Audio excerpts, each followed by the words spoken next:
Սիրելի հեռուստադիտողներ, առողջ հատվածն է մեր եթերում, այս պահին կխոսենք կալորիաներից, սննդակարգից, իհարկե կազմվածքից։ Մանո,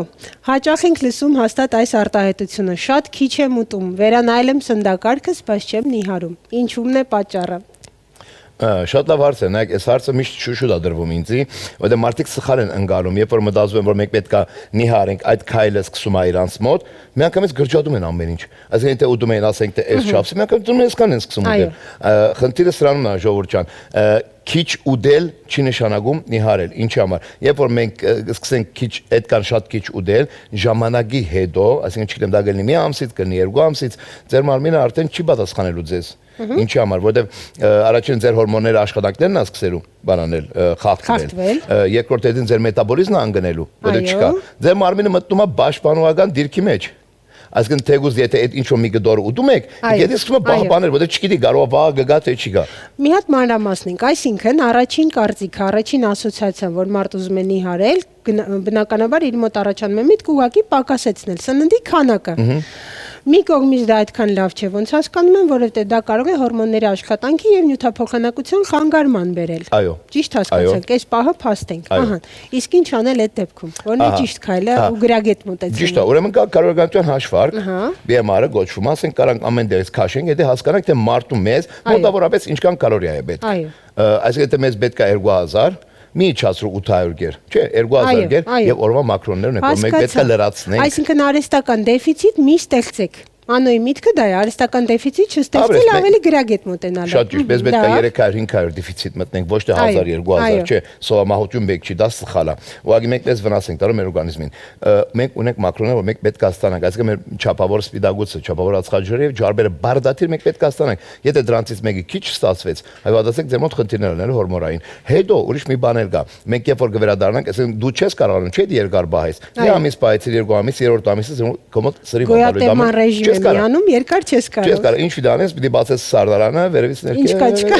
Հետո ասես, գիտեք ինչ կա, այս սննդակարգ բայեցի, դիետա բայեցի, բայց չստացվավ իմ մոտ։ Ճիշտ է, հավանաբար դա էլ է հաճախ լսում։ Այո, շատ հաճախ է լինում այդ ամեն ինչը, դրա համար մի քիչ փոքր քայլելով, փոքր ու հասի երկարդեղ։ Մինչև այ կալորիաներին կրկին վերադառնանք, խոսենք նաև այն մասին, ինչպիսի գործոններ են ազդում դրա վրա։ Տեսեք, վերանայեցինք չափը, սննդակարգը վերանայել ենք, կարծես թե քիչ շատ գրագետ ենք ավելի սնվում, գիտակցված։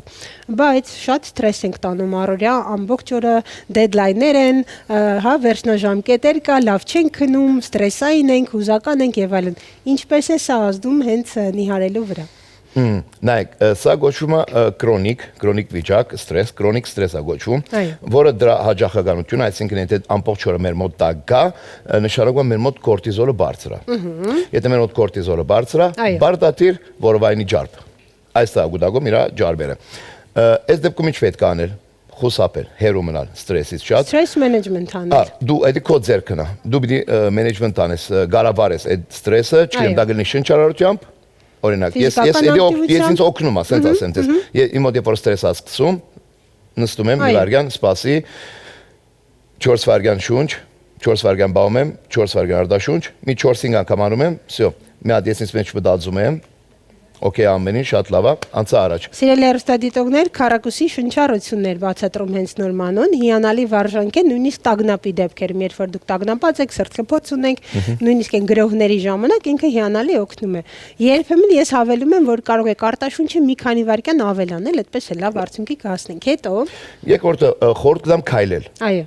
Այդ դեպքերում, երբ որ մենք քայլում ենք, մենք մտքի հետ ենք խոսում, մենք մեր ստրեսից սկսում ենք դուրս գալ։ Այո, արագ քայլ կպարտադիր։ Արագ, ստրեսից դուրս գալու համար եմ ասում։ Ուղղակի քայլ։ Այն առողջարար քայլը չեմ ասում։ Այդ ռոբերին, թե ձեր մոտ կա ստրես, ես կխնդրեմ հեռանալ այդ միջավայրից, էլի դուրսը քայլի մի 5 րոպե։ Մակրոտին էլի քայլի քո համար, ազատի քո մտքերը քո հետ, սկսի քո հետ հարց ու պատասխան տալ։ Իսկ երրորդ դեպքում մարզասրահն է, որ ամենաշատ ինձ օգնում է,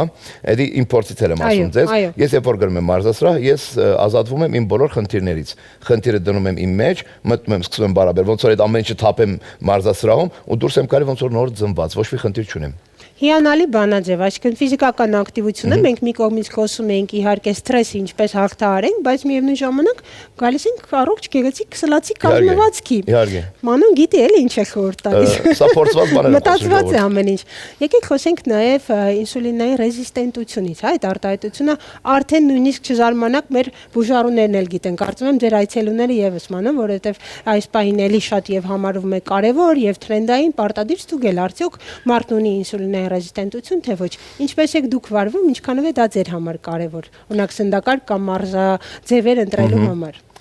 Նայեք, սենց ասեմ, իմ մոտ օրինակ եկած հաճախորդներից 10-ից գարամ ասեմ 6-ից 7-ն ունեն այդ խնդիրը։ Ինսուլին դիմադրության։ Ինչի համար դա գալիս է մեր կյանքի տեսակից, մեր սնվելու, սխալ սնվելու տեսակից, այսինքն, երբ որ անընդհատ մենք ինչ-որ մի բան ենք տնում մեր բերանը, ասենք ամեն ժամ ինչ-որ մի բան դրեցի, մի հատ կոնֆետ դրեցի, մի հատ ընկույզ դրեցի, մի հատ չգիտեմ ինչ դրեցի, դա արդեն խախտվում է, մեր ինսուլին դիմադրությունը խախտվում է։ Այսինքն ինսուլին դիմադրությունը նշանակում է, որ արդեն բջիջները չեն կարող կառավարեն ինսուլինին, okay։ Ինչ արենում, մեր մագարտակը, շաքարի մագարտակը արյա մեջ բարձրանում է։ Անընդհատ բարձրանում։ Անընդհատ բարձրանում է, այդ դեպքում ինչ արենում։ Մեկը միջուտեսներն են, ինչպես հասկացա։ Այո, անընդհատ ինչ-որ մի բան ուտելը կամ սխալ, այս հերթականությունն էլ է գաբունի։ Երբ որ բարձրացավ շաքարը մեր արյան մեջ, ինչ արինում, դե բարդատիր մարմինը սկսում է բայստավորել ջարբը։ Այդ խախտվում է այդ սիստեման։ Երկրորդը, որ ասեցի, անընդհատ ինչ-որ միջուտեստ անելն է, իսկ երկրորդը հերթականությունն էլ գաբունի, շատ օգնում է։ Ուրեմն առաջինը մենք սպիտակուցն ենք ուտում, բանջարեղենը, ջարբը, վերջում թողում ենք ածխաջրերը։ Առաջին նկատենք նախաճաշին, թե առհասարակ յուրաքանչյուր սննդի ընդունման ժամանակ։ Նախաճաշը ամենակարևորն է։ Այսինքն նախաճաշը մի սկսի կրուասանով, նախաճաշը մի սկսի պանկեյքով, խնդրում եմ, բրինջիկով, սկսիր են ձույով, հավգիտով, կատնաշորով։ Գիտեմ, այդպես մի բանով սկսի սպիտակուց թողնի։ Այո, բայց խոսքը վերաբերում է ցանկացած սննդի ընդունման։ Որ առաջինը սպիտակուց, հետո ճարպ, հետո բանջարեղեն, վերջում ածխաջուր։ Բանաձև հիշեցինք, լավ։ Սա շատ օգնելու ձեզ։ Իսկ երբ որ լինում է իր մոտ ավելի բարձր, ես խորհուրդ եմ տալի այդ դեպքում բանը, ձոմաբաղությունը 8 ժամ, 8 ժամ, 16 ժամ ոչինչ չենք տնում մեր բերան, 8 ժամվա մեջ ենք ուտում, գտնի 2 կամ 3 անգամ, նայած իր քաշը ինչքան բարձր է, ինչքան հերիքացնեմ կալորիաները։ Okay, 8 ժամվա մեջ կամ 2-ը բաժանեմ կամ 3-ի, որովհետեւ հերիքի նաև իր սպիտակուց ու ջարբ ու ածխաջրերը օրվանը այդ 8 ժամվա մեջ ստանանք։ Ինչ համար 16 ժամը, 16 ժամը ոչինչ չենք տնում մեր բերանը, մեր ինսուլինը շատ հանգիստ դիրքում է մնում։ Էլի շատ օգնում է, ասենք ասեմ, եղերա որ մինչև իմ բան ասենք հաջախորդը որ դեղահապ չի ընդունել, ասենք եղերա որ նշանակել է միտֆորմին կամ չէ, ասեմ եկեք մի հատ փորձենք այս սիստեման։ Եթե չաշխատի նոր Եթե չաշխատի նոր եթանք այդ դրան։ Եղերա մի ամսում լրիվ մաքրվել, այր մոտ ոչինչ չի մնացել։ Զուտ այդ սնունդի ձևը փոխելուն մեկ էլ ուժային մարզումները։ Ուժային մարզումներ, մգանները սպանում են ինսուլինին։ Շատ լավ։ Շնորհակալ եմ։ Կարծում եմ այս հատվածի համար բավականին շատ ինֆորմացիա ստացանք, մնում է մի 2 անգամ էլ լսենք, չէ՞։ Հասկանանք որն է մեր համար կիրառելի։ Շնորհակալ եմ շատ, հիշեցնեմ, որ առողջ հատվածներ մեր եթերում գնացինք առաջ։